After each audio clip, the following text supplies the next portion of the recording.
The year is tense. Radar screens glow in dim command rooms across the Middle East. Military analysts are watching something new, something unsettling. A missile streaks across the sky at several times the speed of sound, maneuvering in ways ballistic weapons rarely do. By the time detection systems confirm what they're seeing, it's already far too late to stop it. This weapon has a name that echoes through military briefings and intelligence reports: Khorramshahr-4. To understand why this missile is causing so much concern among defense planners, especially in Washington, you have to go back decades to the long shadow of war between Iran and Iraq. In 1980, Iraqi forces invaded Iran, launching a brutal conflict that would last 8 years. One of the bloodiest battles of that war centered on the Iranian city of Khorramshahr. After fierce fighting, the city became a symbol of resistance for Iran. When Iran later named a powerful missile after Khorramshahr, it wasn't just about military hardware, it was about memory, pride, and deterrence. Fast forward to today, and the Khorramshahr-4 missile, also known as K-bar, represents one of the most advanced pieces of technology in Iran's growing ballistic missile arsenal. Officially unveiled by Iran in 2023, the Khorramshahr-4 immediately caught global attention. According to Iranian defense officials, the missile has a range of around 2,000 kilometers, about 240 miles. That means it can reach targets across much of the Middle East, including Israel and U.S. military bases stationed throughout the region. But range alone isn't what makes this missile remarkable.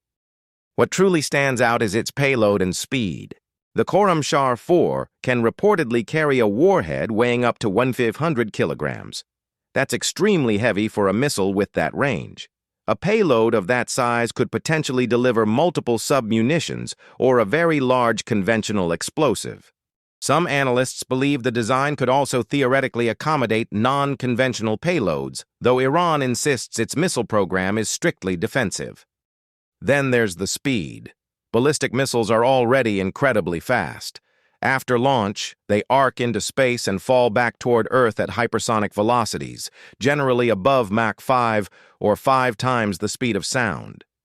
The Khorramshahr-4 reportedly travels even faster during its terminal phase, reaching speeds estimated between Mach 8 and Mach 16. At those speeds, interception becomes extraordinarily difficult.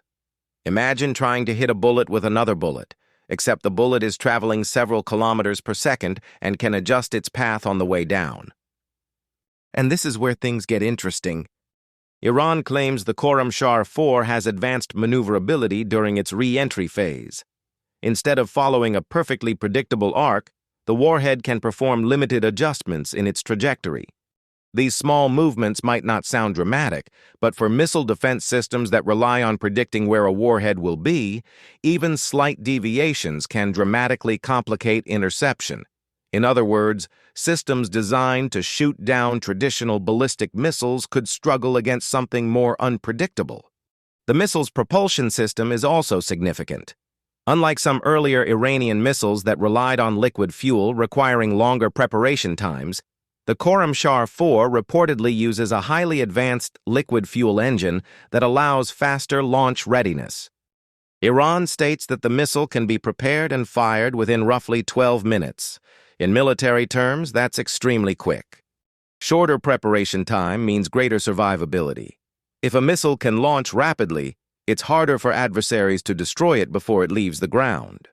Another detail that analysts noticed during its unveiling was the missile's relatively compact design compared to its payload capacity. Many experts believe the Khorramshahr series may have roots in North Korea's Hwasong-10 or Musudan missile technology, though Iran has heavily modified and expanded the design over the years. Iran rarely confirms the origins of its missile technologies, but intelligence agencies have long suspected cooperation between missile programs in different countries during the early stages of development. Still, the Khorramshahr-4 is clearly not just a copy of an older design. It represents a significant evolution. Inside the missile is believed to be an improved guidance system capable of maintaining stability even at extremely high speeds during re-entry. This guidance capability is essential if the missile is to deliver such a heavy payload with precision. Iran claims the weapon is designed specifically to defeat advanced missile defense systems like Israel's Arrow defense system or the U.S. Patriot and THAAD interceptors. Whether it can actually do that remains a subject of debate among experts. Some analysts believe Iran's claims may be exaggerated for strategic messaging. Others argue that even partial maneuverability at hypersonic speeds could create serious challenges for interception systems. But perhaps the most important element of the Khorramshahr-4 isn't the technology itself. It's the message behind it. Missiles like this are part of Iran's strategy of deterrence. For decades, Iran has faced heavy sanctions and limitations on acquiring modern air forces or advanced military hardware. In response, it invested heavily in missile development. Ballistic missiles became the backbone of its military strategy. Instead of trying to match rival nations jet for jet or carrier for carrier, Iran built something different, a large and increasingly sophisticated missile arsenal capable of striking distant targets. And the Khorramshahr-4 represents one of the most powerful symbols of that approach. For U.S. military planners, this matters. American forces operate bases throughout the Middle East, from the Persian Gulf to the Eastern Mediterranean. A missile with a 2,000-kilometer range and a heavy payload introduces new calculations for defense strategies in the region. For Israel, the stakes are equally high. Israeli missile defense systems are among the most advanced in the world, but weapons designed specifically to evade them create an ongoing technological race. Defense systems improve. Offensive missiles evolve. The cycle continues. And that brings us to a broader question. Is the Khorramshahr-4 truly a hypersonic weapon? Technically, most ballistic missiles reach hypersonic speeds. The real distinction lies in maneuverability. True hypersonic glide vehicles can travel long distances through the atmosphere while constantly changing direction.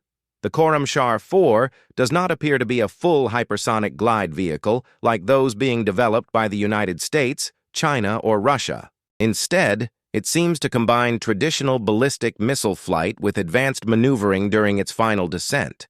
But even that hybrid capability can significantly complicate missile defense systems.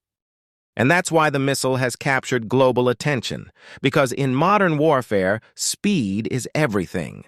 At Mach 10, a missile can travel roughly 3 kilometers every single second. From launch to impact, there may be only minutes or even seconds for detection, decision-making, and interception. In that narrow window, entire defense systems must react flawlessly. If they don't, the consequences could be devastating. The Khorramshahr-4 is not just a missile. It's a signal. A declaration that the technological race for faster, smarter, and harder-to-stop weapons is accelerating. And in the high-stakes chess game between nations, every new move reshapes the board. Somewhere, right now, engineers are already working on the next generation of defenses designed to stop weapons like this. And somewhere else, other engineers are designing the next missile meant to break through them.